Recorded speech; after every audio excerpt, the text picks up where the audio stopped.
பலாலி ராணுவ வைத்தியசாலை இடிப்பதற்கான அடுத்த நடவடிக்கையை வலிகாமம் வடக்கு பிரதேச சபை எடுக்கும் எம்.ஏ. சுமந்திரன். கடற்றொழிலாளர்களின் அடையாளத்தை அழிக்க பார்க்கும் அமைச்சர் சந்திரசேகர் அன்னராசா குற்றச்சாட்டு. ஊழல் மோசடி விசாரணையில் முக்கிய சாட்சிகளின் தொடர் மரணம், எதிர்க்கட்சி எச்சரித்த அரசாங்கம். சஜித்தின் அலுவலகத்திற்கு முதன்முறையாக செல்ல உள்ள ரணில், முக்கிய சந்திப்பில் நாமளும் இணையக்கூடும். நீர்கொழும்பு சிறையில் உயிரிழந்த சிறை அதிகாரிகளுக்கு கிடைக்கப் போகும் இழப்பீடு.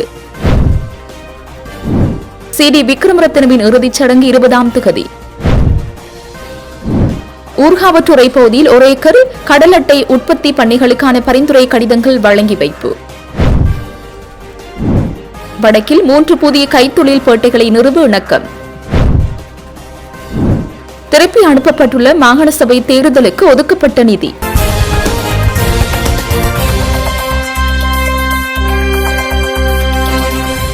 பலாலி ராணுவ வைத்தியசாலை அமைத்துள்ள காணி சுவீகரிப்பு வர்த்தமானியில் வெளியிடப்பட்ட காணியாக இருப்பதாக அரசாங்கம் கூறினாலும் அங்கு கட்டடங்கள் அமைக்கப்படுகின்ற போது பிரதேச சபையில் அனுமதி அவசியம். எனவே அனுமதியின்றி கட்டம் கட்டமாகத்தான் அது இருக்கிறது என வலிகாமம் வடக்கு பிரதேச சபை அடுத்த கட்ட நடவடிக்கையாக வைத்தியசாலை இடிப்பதற்கான நடவடிக்கை எடுக்கும் என பதில் செயலாளரும் ஜனாதிபதி சட்டத்திறனியுமான சுமந்திரன் தெரிவித்தார்.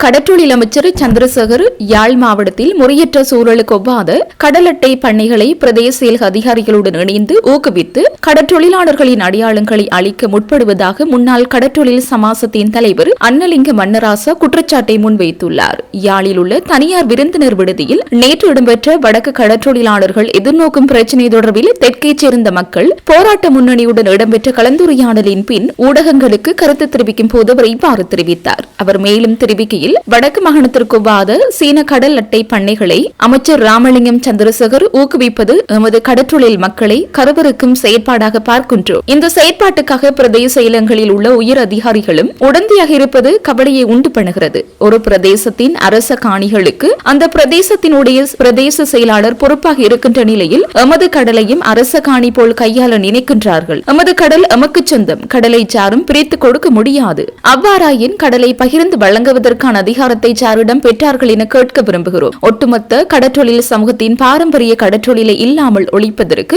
அமைச்சர் தலைமையில் மீளவும் அட்டை பணி ஆரம்பிக்கப்பட்டிருப்பது எமக்கு அதிர்ச்சி ஏற்படுத்துவதோடு பல சந்தேகங்களையும் ஏற்படுத்துகிறது. ஏனெனில் ஆட்சி அதிகாரம் இல்லாத காலத்தில் கடல் அட்டை பண்ணைக்கு எதிராக எம்மோடு குரல் கொடுத்த தற்போதைய கடற்றொழில் அமைச்சர் சந்திரசேகர் தற்போது அட்டை பண்ணைகளை வாரி வழங்க முற்படுவது ஏன்? கடற்றொழில் சமூகத்தின் மீது கட்டமைத்து விடப்பட்டிருக்கின்ற பல பிரச்சனைகள் தொடர்பில் நாம் தெற்கைச் சேர்ந்த மக்கள் போராட்ட முன்னணியுடன் கலந்துரையாடி அவர்களும் எமக்காக குரல் கொடுப்பதற்கு தயாராக இருக்கிறார்கள். குறிப்பாக அரசாங்கத்தினால் கொண்டுவரப்பட்டிருக்கின்ற மீன்பிடி திருத்தச் சட்டம் முற்றாக நீக்கப்படுவதோடு இந்திய இழுவை மடை கடற்றொழிலாளர்களின் அட்டகாசங்களுக்கு ராஜதந்திர ரீதியில் முற்றுப்புள்ளி வைக்க வேண்டும். மேலும் கடற்றொழிலாளர்கள் வாழ்வாதார ரீதியில் பின்னோக்கி காணப்படுகின்ற நிலையில் அரசாங்கத்தினால் வழங்கப்படுகின்ற மானிய மண்ணெண்ணெய் விநியோகத்தை நிறுத்தி விலை குறைப்பு செய்யப்பட்ட மண்ணெண்ணெய் வழங்கப்பட வேண்டும் என்ற கோரிக்கைகளை முன்வைத்து எமது கலந்துரையாடலை மேற்கொண்டோம். மாறி மாறி வந்த அரசாங்கங்கள் கடற்றொழிலாளர் பிரச்சினை தொடர்பில் தேர்தல் காலங்களில் சாதகமான கருத்துக்களை கூறி வந்தாலும் ஆட்சி அதிகாரங்களுக்கு வந்த பின்னர் அது தொடர்பில் கவனம் செலுத்தாமை தொடர்பில் கடற்றொழில் சமூகம் போராட்டத்தின் மூலம் அவர்களின் கவனத்தை செலுத்துவது தொடர்பில் கலந்துரையாடினோம்.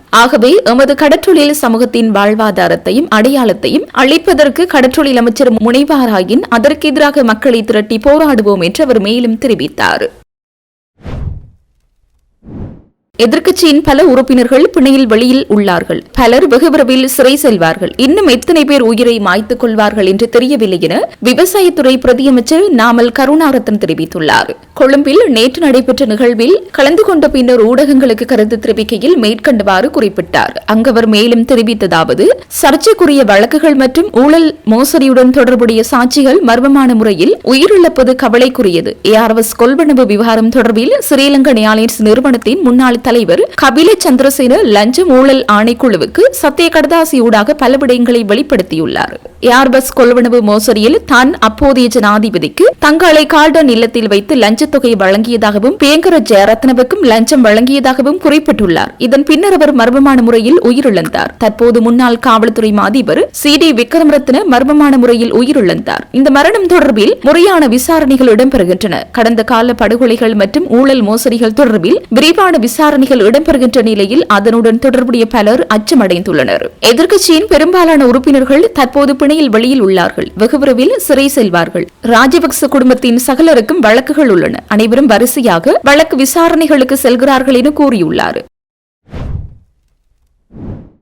நீதிபதிகளின் ஓய்வு பெறும் வயதை நீட்டிக்கும் அரசின் முயற்சி தொடர்பாக எதிர்க்கட்சிகளின் நிலைப்பாட்டை ஒருங்கிணைக்கும் நோக்கில் எதிர்க்கட்சித் தலைவர் சஜித் பிரேமதாச தலைமையில் நடைபெறவுள்ள கலந்துரையாடலில் முன்னாள் ஜனாதிபதியும் ஐக்கிய தேசிய கட்சியின் தலைவருமான ரணில் விக்ரமசிங்கே பங்கேற்க உள்ளதாக தெரிவிக்கப்படுகிறது. குறித்த கலந்துரையாடல் எதிர்வரும் வியாழக்கிழமை கொழும்பு ஸ்ரீமத் மார்க்கஸ் பெர்னாண்டோ மாவட்டத்தில் அமைந்துள்ள எதிர்க்கட்சித் தலைவர் அலுவலகத்தில் நடைபெறவுள்ளது. இந்த கூட்டத்தில் நாமல் ராஜபக்சவும் பங்கேற்கலாம் என எதிர்பார்க்கப்படுகிறது. சஜித் பிரேமதாச எதிர்க்கட்சித் தலைவராக பொறுப்பேற்ற பின்னர் அவரது அலுவலகத்திற்கு ரணில் விக்ரமசிங்கே வருகை தரும் முதல் சந்தர்ப்பம் இதுவாகும். நீதிபதிகளின் ஓய்வு பெறும் வயதை அதிகரிக்கும் அரசின் முயற்சிக்கு எதிராக அனைத்து எதிர்க்கட்சிகளின் ஒருமித்த நிலைப்பாட்டை உருவாக்கும் வகையில் இந்த கூட்டத்தை நடத்துமாறு ஸ்ரீலங்கா பொதுஜன பெரமுனவின் தேசிய அமைப்பாளரும் நாடாளுமன்ற உறுப்பினருமான நாமல் ராஜபக்ச எதிர்க்கட்சித் தலைவர் சஜித் பிரேமதாசவிடம் கோரிக்கை விடுத்திருந்தார். இது தொடர்பாக நாமல் ராஜபக்ச தனிப்பட்ட முறையிலும் எதிர்க்கட்சித் தலைவரை தொடர்பு கொண்டு கலந்துரையாடலை விரைவில் நடத்துமாறு வலியுறுத்தியதாக தெரிவிக்கப்படுகிறது. தானு ஜால பகுதியில் இருப்பதால் எதிர்வரும் 23ஆம் தேதி கூட்டத்திற்காக ஒதுக்க முடியும் என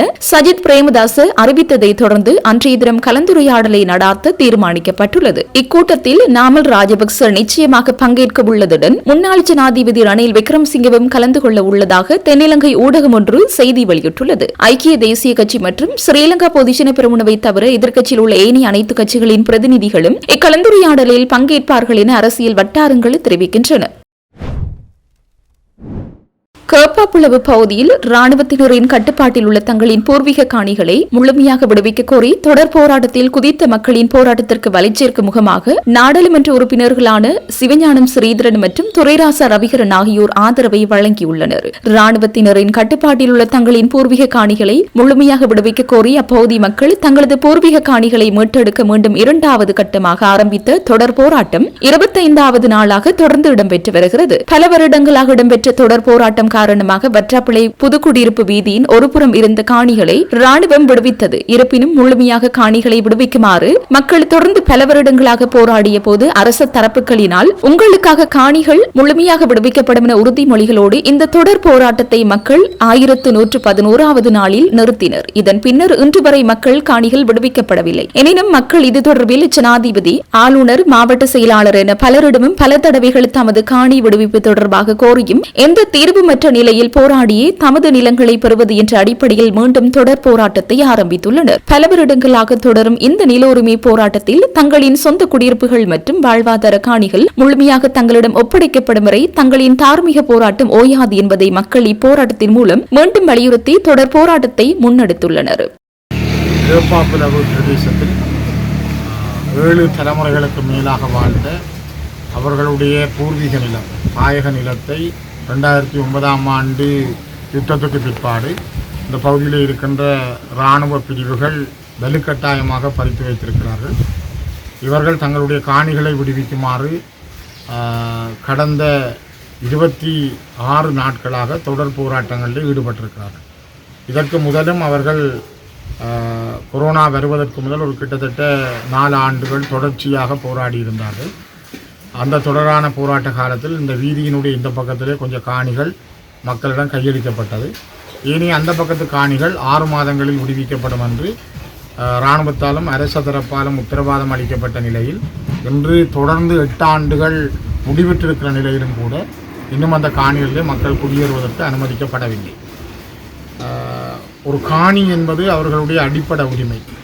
இலங்கையிலே ஒரு தமிழ் மக்களுடைய காணியை பறித்து அந்த இடங்களில் இராணுவ முகாம்களை அமைத்தல், அவர்களுடைய பாரம்பரிய காணிகளில் இருக்கிற தென்னையினுடைய வருமானங்கள், வயல் வருமானங்கள், கடலோர தொழில் வருமானங்களை பறித்தெடுத்தல் என்பது சிங்கள பேரினவாத அரசினுடைய மிகப்பெரிய ஒரு நிகழ்ச்சியுடன் இன்று கூட இங்கே இருக்கின்ற இந்த இராணுவம் கையகப்படுத்தி வைத்திருக்கின்ற இந்த பகுதியில் இருக்கிற காணிகளை நாங்கள் பார்க்கிற போது அங்கே உள்ளுக்கு பல பேலஸுகள் கட்டப்பட்டிருக்கிறது, கொட்டேல்கள் கட்டப்பட்டிருக்கிறது.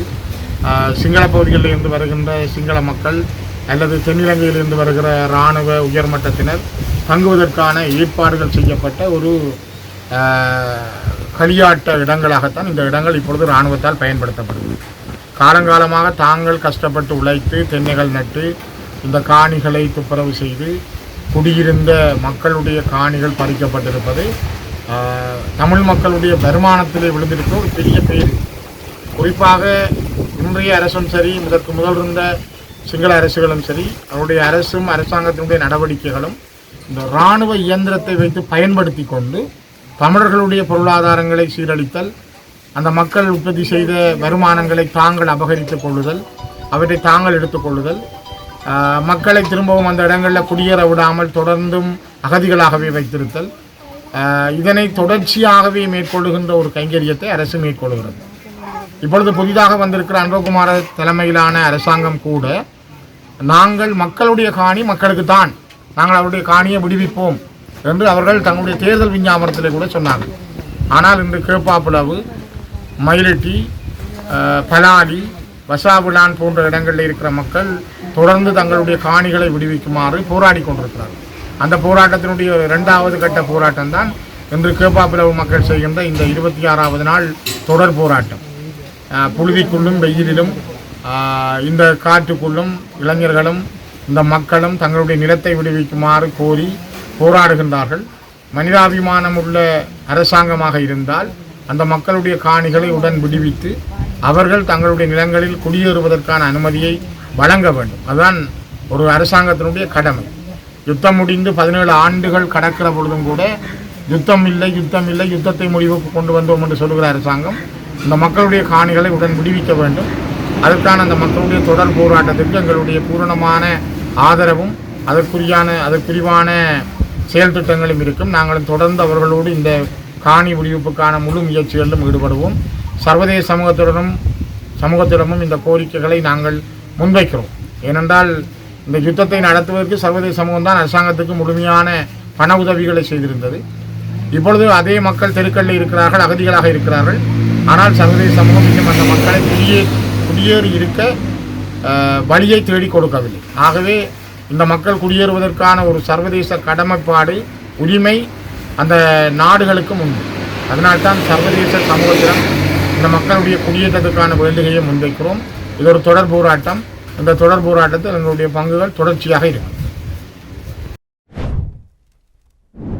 நீர்கொழும்பு சிறையில் ஏற்பட்ட மோதலில் உயிரிழந்த 10 சிறை அதிகாரிகளுக்கும் தலா 10 மில்லியன் ரூபாய் இழப்பீடு வழங்க நீதி மற்றும் சிறைத்துறை அமைச்சு முடிவு செய்துள்ளது. மேலும் இது தொடர்பான அமைச்சரவை குறிப்பையும் அமைச்சு தயாரித்துள்ளது. இது வரவிருக்கும் அமைச்சரவை கூட்டத்தில் சமர்ப்பிக்கப்பட உள்ளது. அதன்படி உயிரிழந்த அதிகாரிகளுக்கு 55 வயது வரை மாத சம்பளமும் 55 வயதுக்கு மேல் ஓய்வூதியமும் வழங்க பரிந்துரைக்கப்பட்டுள்ளது. இது தொடர்பாக சிறைத்துறை தலைவர்கள், நீதித்துறை அமைச்சர் மற்றும் அமைச்சக அதிகாரிகளுடன் ஜனாதிபதி செயலகத்தில் வெள்ளிக்கிழமை ஒரு சிறப்பு கலந்துரையாடல் நடைபெற்றது. 5 மற்றும் 6ஆம் தேதிகளில் நீர்கொழும்பு சிறையில் ஏற்பட்ட மோதலில் 10 சிறை அதிகாரிகளும் 21 கைதிகளும் உயிரிழந்தனர். 100க்கும் மேற்பட்டோர் காயமடைந்தனர். காயமடைந்தவர்களில் 21 சிறை அதிகாரிகளும் அடங்குவர். அவர்களில் 3 கொழும்பு தேசிய மருத்துவமனையில் மற்றும் நீர்கொழும்பு மருத்துவமனையின் தீவிர சிகிச்சை பிரிவுகளில் படுகாயங்களுடன் சிகிச்சை பெற்று வருகின்றனர். முன்னாள் போலீஸ் மா அதிபர் சி.டி. விக்ரமரத்னவின் இறுதிச் சடங்குகள் போலீஸ் உயரிய மரியாதையுடன் நடத்தப்பட உள்ளதாக போலீஸ் அறிவித்துள்ளது. ஓய்வு பெற்ற போலீஸ் மா அதிபர் ஒருவர் காலமானால் வழங்கப்படும் அனைத்து போலீஸ் உயரிய மரியாதைகளும் அவருக்கு வழங்கப்படும் என போலீஸ் ஊடக பேச்சாளர் உதவி போலீஸ் அத்தீட்சகர் எஃப்.ஜி. வூட்லர் தெரிவித்துள்ளார். அதன்படி அவரது இறுதிச் சடங்குகள் எதிர்வரும் 20ஆம் தேதி போலீஸ் மரியாதைகளுடன் நடைபெற உள்ளன. தற்போது அவரது உடல் கொழும்பில் உள்ள தனியார் மலர் சாலையில் வைக்கப்பட்டுள்ளதுடன் நாளை முதல் பொதுமக்கள் அஞ்சலி செலுத்துவதற்கான ஏற்பாடுகள் செய்யப்பட்டுள்ளன. இலங்கையின் 35வது போலீஸ் மா அதிபராக பணியாற்றிய சி.டி. விக்ரமரத்ன நேற்று முன்தினம் காலை அவரது இல்லத்தில் துப்பாக்கிச் சூட்டு காயங்களுடன் உயிரிழந்த நிலையில் மீட்கப்பட்டுள்ளார். இந்த மரணம் தொடர்பான விசாரணைகள் தொடர்கின்றன. பிரேத பரிசோதனையின் பின்னர் சட்ட வைத்திய அதிகாரி திறந்த தீர்ப்பை வழங்கியுள்ளதுடன் உடல பாகங்கள் மற்றும் சம்பவத்தில் பயன்படுத்தப்பட்டதாக கூறப்படும் துப்பாக்கி ஆகியவை மேலதிக பரிசோதனைக்காக அரசு ரசாயன பகுப்பாய்வாளரிடம் அனுப்பப்பட்டுள்ளன. மேல் மாகாண தெற்கு குற்றத்தடுப்பு பிரிவினரும் மாலபே போலீசாரும் விசாரணை பணிகளை மேற்கொண்டு வருகின்றனர். விசாரணையின் ஒரு பகுதியாக அவரது மனைவி மற்றும் 3 பாதுகாப்பு உத்தியோகத்தர்களிடமும் வாக்குமூலங்கள் பதிவு செய்யப்பட்டுள்ளதாக போலீசார் தெரிவித்துள்ளனர். கிழக்கு மாகாணத்திலும் அத்துடன் யாழ்ப்பாணம், கிளிநொச்சி, முல்லைத்தீவு, வவுனியா மற்றும் மொனராகலை மாவட்டங்களிலும் இன்று பகல் வேளையில் மனித உடலினால் உணரக்கூடிய எச்சரிக்கை மட்டத்தில் அதிகரித்த வெப்பநிலை காணப்படும் என வளிமண்டலவியல் திணைக்களம் தெரிவித்துள்ளது. சப்ரகும, மேல் மற்றும் வடமேல் மாகாணங்களிலும் அத்துடன் கண்டி, நுவரெலியா, காலி மற்றும் மாத்தறை மாவட்டங்களிலும் இடைக்கிடையே மழை பெய்யக்கூடும். அம்பாறை மற்றும் மொனராகலை மாவட்டங்களின் சில இடங்களில் பிற்பகல் 2 மணிக்கு பின்னர் மழை அல்லது இடியுடன் கூடிய மழை பெய்யக்கூடிய வாய்ப்பு காணப்படுகின்றது. வடக்கு, வடமத்திய மற்றும் வடமேல் மாகாணங்களிலும் அத்துடன் மாத்தளை, ஹம்பாந்தோட்டை மற்றும் திருகோணமலை மாவட்டங்களிலும் மணித்தியாலத்திற்கு சுமார் 40 தொடக்கம் 50 கிலோமீட்டர் வேகத்தில் அடிக்கடி பலத்த காற்று வீசக்கூடும். பலத்த காற்று மற்றும் மின்னல் தாக்கங்களும் ஏற்படக்கூடிய சந்தர்ப்பங்களில் பொதுமக்கள் அவதானத்துடன் செயற்படுமாறு கேட்டுக் கொள்ளப்படுகின்றனர். நீர்கொழும்பு தொடக்கம் கொழும்பு, காலி ஊடாக மாத்திரை வரையான கரையோரத்திற்கு அப்பால் உள்ள கடல் பிராந்தியங்களில் சிறிதளவு மழை பெய்யக்கூடும். காலி தொடக்கம் ஹம்பாந்தோட்டை ஊடாக கடற்பிராந்தியங்களில் மணித்தியாலத்திற்கு 30 தொடக்கம் 40 கிலோமீட்டர் வேகத்தில் தென்மேற்கு திசையிலிருந்து காற்று வீசும். காலி தொடக்கம் ஹம்பாந்தோட்டை ஊடாக பொத்துவில் வரையானத்துடன் சிலாவம் தொடக்கம் மன்னார் ஊடாக காங்கேசந்துறை வரையான கடல் பிராந்தியங்களில் மணித்தியாலத்திற்கு 50 தொடக்கம் 60 கிலோமீட்டர் வேகத்தில் அடிக்கடி காற்று அதிகரித்து வீசக்கூடும். இவ்வாறான சந்தர்ப்பங்களில் இக்கடல் பிராந்தியங்கள் கொந்தளிப்பாக காணப்படும். திருகோணமலை தொடக்கம் முல்லைத்தீவு ஊடாக காங்கேசந்துறை வரையான கடல் பிராந்தியங்களில் மணித்தியாலத்திற்கு 50 கிலோமீட்டர் வேகத்தில் இடைக்கிடையே காற்று அதிகரித்து வீசக்கூடும். இவ்வாறான சந்தர்ப்பங்களில் இக்கடல் பிராந்தியங்கள் ஓரளவு கொந்தளிப்பாக காணப்படும். ஜாழ்ப்பாணம் ஊர்காவற்றுறை பகுதியில் 1 ஏக்கர் கடல் அட்டை உற்பத்தி பண்ணைகளுக்கான பரிந்துரை கடிதங்களை ஊர்காவற்றுறை பிரதேச செயலக மண்டபத்தில் வைத்து பயனாளிகளுக்கு நேற்றைய தினம் வழங்கி வைக்கப்பட்டது. இந்த திட்டத்தின் கீழ் 20 உற்பத்தியாளர் குழுக்களைச் சேர்ந்த 120 பயனாளிகளுக்கு ஆரம்ப கட்ட தள அனுமதிக்கான பரிந்துரை கடிதங்கள் வழங்கப்பட்டன. இதன் மூலம் பயனாளிகள் கடல் அட்டை வளர்ப்பிற்கான நீரியல் வளர்ப்பு முகாமைத்துவ அனுமதி பத்திரத்தை பெற்றுக்கொண்டு உற்பத்தி நடவடிக்கைகளை ஆரம்பிப்பதற்கான அடுத்த கட்டத்திற்கு செல்ல முடியும். இந்த நிகழ்வில் தேசிய நீரியல் வள அபிவிருத்தி அதிகார சபையின் தலைவர் கீர்த்திஸ்ரீ தர்மபிரிய, ஊர்காவற்றுறை பிரதேச செயலாளர் வனஜா செல்வரத்னம், அமைச்சின் மற்றும் NAQDA-வின் அதிகாரிகள், உற்பத்தியாளர் குழுக்களின் பிரதிநிதிகள் உள்ளிட்ட பலரும் கலந்து கொண்டனர். கிளிநொச்சி, முல்லைத்தீவு மற்றும் மன்னார் மாவட்டங்களில் புதிய கைத்தொழில் பேட்டைகளை நிறுவுவதற்கு நடவடிக்கை எடுக்குமாறு வடக்கு மாகாண ஆளுநர் நா. வேதநாயகன் கைத்தொழில் பிரதி அமைச்சர் சத்துரங்க அபேசிங்கவிடம் கோரிக்கை விடுத்தமைக்கு அதற்காக பொருத்தமான காணிகளை உடனடியாக அடையாளப்படுத்தி தருமாறு பிரதி அமைச்சர் கேட்டுக் கொண்டுள்ளார். ஜாழ்ப்பாண மாவட்டத்திற்கு பயணம் ஒன்றை மேற்கொண்டுள்ள பிரதி அமைச்சர் வடக்கு மாகாண ஆளுநரை ஆளுநர் செயலகத்தில் சந்தித்து கலந்துரையாடிய போதே அவ்வாறு தெரிவித்தார். இச்சந்திப்பின் போது இலங்கை முதலீட்டு சபையால் வடக்கு மாகாணத்தில் 3 முதலீட்டு வலயங்களை உருவாக்குவதற்கு முயற்சிகளை துரிதப்படுத்துமாறு ஆளுநர் கோரிக்கை விடுத்தார். இதற்கு பதிலளித்த பிரதி அமைச்சர் அதற்காக தற்போது எடுக்கப்பட்டுள்ள நடவடிக்கைகள் தொடர்பில் ஆளுநருக்கு தெளிவுபடுத்தினார். அத்துடன் கைத்தொழில் அபிவிருத்தி சபையின் கீழ் இயங்கும் அச்சுவேலி கைத்தொழில் பேட்டையில் பயன்பாடற்ற நிலையில் உள்ள காணிகளை பராமரித்தல் மற்றும் அதனை மேம்படுத்தல் உள்ளிட்ட விடயங்கள் குறித்தும் ஆளுநரால் கோரிக்கைகள் முன்வைக்கப்பட்டன. அத்துடன் கைத்தொழில் அபிவிருத்தி சபையின் கீழ் இயங்கும் அச்சுவேலி கைத்தொழில் பேட்டையில் பயன்பாடற்ற நிலையில் உள்ள காணிகளை பராமரித்தல் மற்றும் அதனை மேம்படுத்தல் உள்ளிட்ட விடயங்கள் குறித்தும் ஆளுநரால் கோரிக்கைகள் முன்வைக்கப்பட்டன. இதற்காக எதிர்வரும் வரவு செலவு திட்டத்தில் மாவட்ட செயலாளர்கள் ஊடாக உரிய நிதி ஒதுக்கீடுகள் செய்யப்பட உள்ளதாக பிரதியமைச்சர் இதன்போது குறிப்பிட்டார். மேலும் வடக்கு மாகாணத்தின் ஏனைய மாவட்டங்களிலும் இவ்வாறான கைத்தொழில் பேட்டைகள் அமைக்கப்பட வேண்டியதன் அவசியத்தை ஆளுநர் இதன்போது வலியுறுத்தினார். அதற்கான பொருத்தமான காணிகள் மாகாண நிர்வாகத்தால் வழங்கப்படும் பட்சத்தில் அத்திட்டத்தை உறுதியாக செயற்படுத்த முடியும் என பிரதியமைச்சர் தெரிவித்தார். மேலும் அரசாங்கத்தால் அறிமுகப்படுத்தப்படும் கடன் திட்டங்களை வன்னி பிரதேசத்தில் உள்ள தொழில் முயற்சியாளர்கள் பெற்றுக் கொள்வதில் உள்ள நடைமுறை சிக்கல்கள் குறித்து ஆளுநரால் சுட்டிக்காட்டப்பட்டது. குறிப்பாக காணி உரிமங்கள் இல்லாமையால் வங்கி கடன்களை பெறுவதில் அவர்கள் எதிர்கொள்ளும் தடைகள் குறித்து ஆளுநர் விரைவாக எடுத்துரைத்தார். இது தொடர்பாக உரிய வங்கிகளுடன் கலந்துரையாடி அதற்கான விசேட பொறிமுறையொன்றை உருவாக்கி செயற்படுத்த உதவுவதாக பிரதியமைச்சர் உறுதியளித்தார். அத்துடன் முதலீட்டாளர்கள் எதிர்நோக்கும் அனுமதி பத்திரங்களை பெறுவதிலான கால தாமதங்கள் குறித்தும் ஆளுநரால் சுட்டிக்காட்டப்பட்டது. இவ்வாறான பிரச்சனைகளை தனித்தனியாக அணுகி முதலீட்டாளர்களுக்கான தீர்வுகளை வழங்க தான் தயாராக இருப்பதாகவும் அதற்கான ஒழுங்கமைப்புகளை செய்து தருவதாகவும் பிரதியமைச்சர் மேலும் குறிப்பிட்டார். இந்த சந்திப்பில் நாடாளுமன்ற உறுப்பினர் இளங்குமரன், ஆளுநரின் செயலாளர் மற்றும் ஆளுநரின் பிரத்யேக செயலாளர் ஆகியோரும் பங்கேற்றிருந்தமை குறிப்பிடத்தக்கது. 2025 மாகாண சபை தேர்தல்களுக்கு ஒதுக்கப்பட்டிருந்த 9,000 மில்லியன் ரூபாய் நிதி தேசிய வரவு செலவு திட்ட திணைக்களத்திற்கு மீண்டும் திருப்பி அனுப்பப்பட்டுள்ளது. மாகாண சபை தேர்தல்கள் நடத்தப்படாததன் காரணமாக குறித்த நிதி இவ்வாறு திருப்பி அனுப்பப்பட்டதாக தெரிவிக்கப்படுகிறது. 2025 ஆண்டுக்காக தேர்தல் ஆணைக்குழுவினால் வெளியிடப்பட்டுள்ள வருடாந்த செயல்திறன் அறிக்கையின்படி இந்த விடயம் தெரியவந்துள்ளது. 2025 ஆண்டுக்கான செலவின மதிப்பீட்டின்படி தேர்தல் ஆணைக்குழுவிற்கு மொத்தமாக 21,497 மில்லியன் ரூபாய் நிதி ஒதுக்கப்பட்டிருந்ததுடன் அதில் உள்ளூராட்சி மற்றும் மாகாண சபை தேர்தல்களுக்காக மாத்திரம் 20,000 மில்லியன் ரூபாய் ஒதுக்கப்பட்டிருந்ததாக அந்த அறிக்கை தெரிவிக்கின்றது. இதன்படி தேர்தல் ஆணைக்குழுவிற்கு 12,497 மில்லியன் ஒதுக்கீடு செய்யப்பட்டிருந்தது. அதில் 12,278 மில்லியன் தொடர் செலவினத்திற்காகவும் ரூபாய் 209 மில்லியன் மூலதன செலவினத்திற்காகவும் ஒதுக்கப்பட்டிருந்ததாக கூறப்படுகிறது.